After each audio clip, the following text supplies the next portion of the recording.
So Halloween is coming up in just a couple of days, and I figured I'd sort of get into the spooky mood by sharing a couple of tips and tricks that I picked up over the years of writing horror and horror adjacent fiction. I also dressed up like a pumpkin because I can, and I think I look really cute. Okay, so getting more into this topic, even though I'm definitely like a coward. And I'm not a coward! I actually find myself writing quite a bit of horror, though none of it is really pure. Like, it's not pure horror books, it's horror fantasy or horror comedy. Just horror adjacent or subgenres of horror really appeal to me, especially in the past couple of years. I feel like particularly in literary spaces, horror is something that gets brushed aside or looked over almost. But honestly, a really good horror book has the potential to stick with you in a way that I feel like no other genre really can. Anyway, I'm sort of weird, so I've done a lot of research into what makes horror so effective, or at least good horror, and I figured I'd share some of my findings with you guys. So let's get started with these 9 tips and tricks for writing effective horror. Tip number 1 is to tap into your own fears and lived experiences. This is just really common writing advice across the board. Obviously, write what you know is one of the most cliche writing tips that you can ever find out in there in the wild. Honestly, even though I don't necessarily prescribe to the write what you know advice for other things, because I write a lot of spec fic in particular, it's super important for horror. And I feel like this advice sort of gets misconstrued as like you should only write your own life experiences, what's happened to you personally, which is why it's brushed aside in spec fic. But I sort of see it as advice that tells you to tap into your emotions, your development, I almost said character development, but your approach to things. You want to draw the emotional depths of your story from a place that you actually have experienced personally, so it's more true to you. So even if you're writing a story about fighting a demon, which I mean, like, I hope you've never had to do, what you want to draw from is that experience of fear that you have felt in your life in a different situation, if that makes sense. And honestly, if you're writing horror and you're not at least a little bit unsettled by what you're writing, I think you might be doing it wrong. Also, when you're thinking about your own personal fears, I feel like it's sort of to draw from the obvious things like fear of dogs, fear of spiders, fear of car crashes. Think about the deeper fears that you may have. Horror is honestly at its best when there's that undercurrent of existential dread. So we're thinking about like fear of failure, loss of control, that sort of thing, the big fears. And I'll be circling back to this concept in a little bit, but basically just think about what is the underlying true fear. You're not afraid of a ghost, you're afraid of the unknown. You're not afraid of a demon. Someone is laughing outside. You know, symbolism, theme, all that good stuff. Tip number 2 is to make your perspective close. I'm like doing so many hand gestures. I'm so sorry. Anyway, my second tip is to make your perspective close. I think it's really super important to put your reader into the character's shoes. And honestly, I think this is part of why horror movies are almost always a scarier experience than books, and video games even more so. Oh my god. Because like most human beings are visual people or very sensory, so we experience things better if we're seeing them or, you know, in a game hearing them, just sort of immersing ourselves in that moment through all our senses. And it's a lot easier to do that with films and television, obviously, because you're not having to imagine the situation based off of words on a page. So writers are faced with this challenge of creating so immersive an experience through words alone that the reader actually like fears for their life. Wait, no, that the reader experiences true fear. And that's really tricky. The trick to this, if you can swing it, is to pull the perspective as close and tight as possible. I think this is why a lot of horror protagonists and main characters are everymen and are very boring and basic and tend to not have a lot going for them as characters, because they're designed to be that paper doll for the reader to draw themselves onto.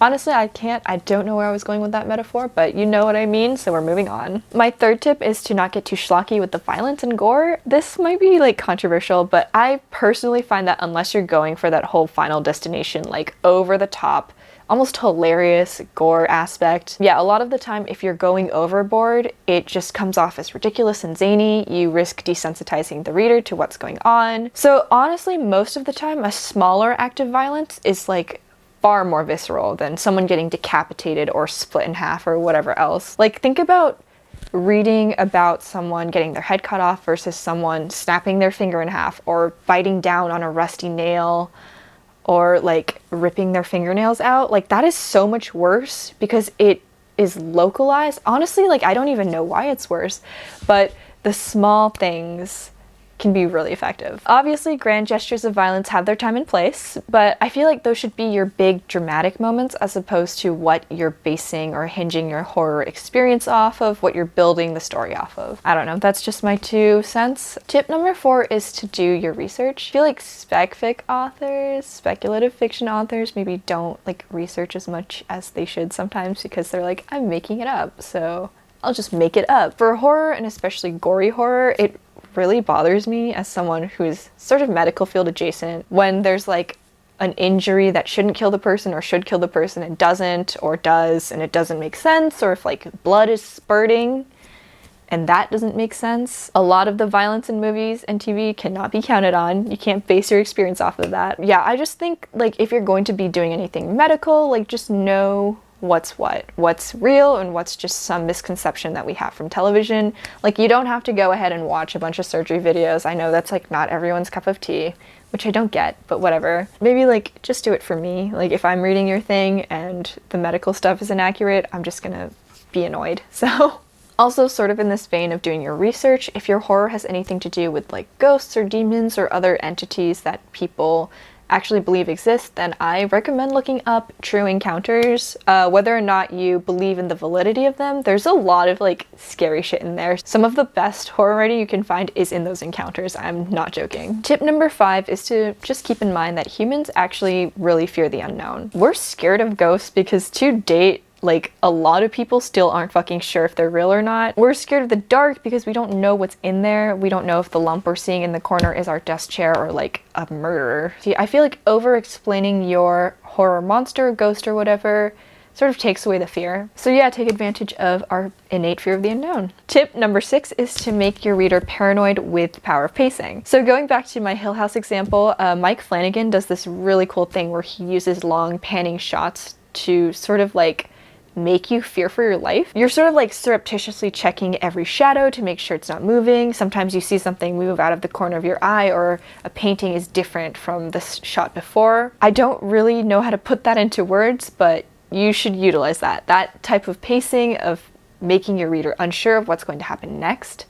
The suspense pacing, basically. It's really powerful if you're able to keep your reader on their toes and then bust out the scary thing when they're sort of least expecting it. But there is a lot of power in making your reader fear without actually doing anything or having anything jump out or happen in that moment. And honestly, like, this is a matter of opinion, but I feel like this is more effective than just busting out scare after scare and making them desensitized and like not care as much anymore, because they're almost expecting it. They're expecting to be spooked in that way. My 7th tip is to think about theme and don't be afraid to get meta with it. I feel like this goes more into like, again, my ghosts and demon fixation. I don't really think about slasher horror that much because it's just not really my thing. So we're thinking about, why are we afraid of ghosts? Why are the characters afraid of these ghosts in particular? Like, yes, all ghosts are scary, so we're thinking about a one big true fear as opposed to just being afraid of the ghost in the house. Theme is really important in horror, like way more important than people think. I feel like it is one of the most simple genres in terms of thematic expression and cohesion, because it is a lot of this focus on just one singular large fear being manifested in the form of a demon or a ghost. All these monsters come from things that previous generations had an innate fear of, like witches, powerful women, ghosts, death itself. Once you sort of are keyed into that mindset, it becomes a lot easier to craft your own sort of beasts or ghosts or whatever entities based around a singular large fear. Honestly, I think that's one of the aspects about horror that I love the most. I love thinking about theme. I love considering it, especially in genre work. The fact that horror has so consistently utilized it is like just really cool to me. So my 8th tip is to not forsake the entire story or a story as a whole for the sake of a couple of scares. Again, and sort of touching back on my point about theme, good horror, just like everything else, has to have a good story to support it. That means solid, relatively coherent plot structure, thematic cohesion, solid prose, like relatively compelling characters. I feel like the ghosts and demons and murderers, if you have them, can be the more interesting of the characters as opposed to like the victim set, but characters nonetheless. Tip number 9, which sort of relates to this, is your ending also matters. A tendency that a lot of horror has is to just not really have an ending that means anything or says anything important, which like your story doesn't necessarily always have to say something important. That's you know, ridiculous. We would never get anything done if that were the case. I think you should at least try to say something or try to have some sort of conclusion beyond just like, everyone died or they got away, you know, and that's the end of it. Like, what did your characters learn from the experience, or what should we take away from the experience? What does this story say about, you know, the one true big fear, I keep doing this and like, I don't know why. What does the conclusion of your story say about that one true big fear? Endings for me have always been one of the most challenging parts of writing and crafting a story. So this is no exception. Horror especially, I feel like it's tough to come away feeling satisfied and not just like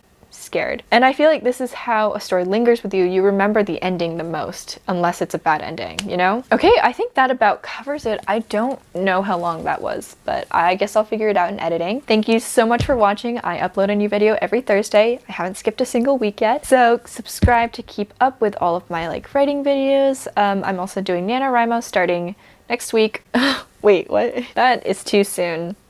That is too soon for that. And one of the projects I'm working on is a horror comedy, so I'll be utilizing a lot of these tips as I'm moving forward with it. So basically for the month of November, I think my plan is, unless I can like pump out a script, which I don't think I can, I'll just be like making little update videos. Maybe I'll do a couple vlogs if I have the time. Anyway, that was a lot of useless information, but thank you again for watching, and I will see you guys next week.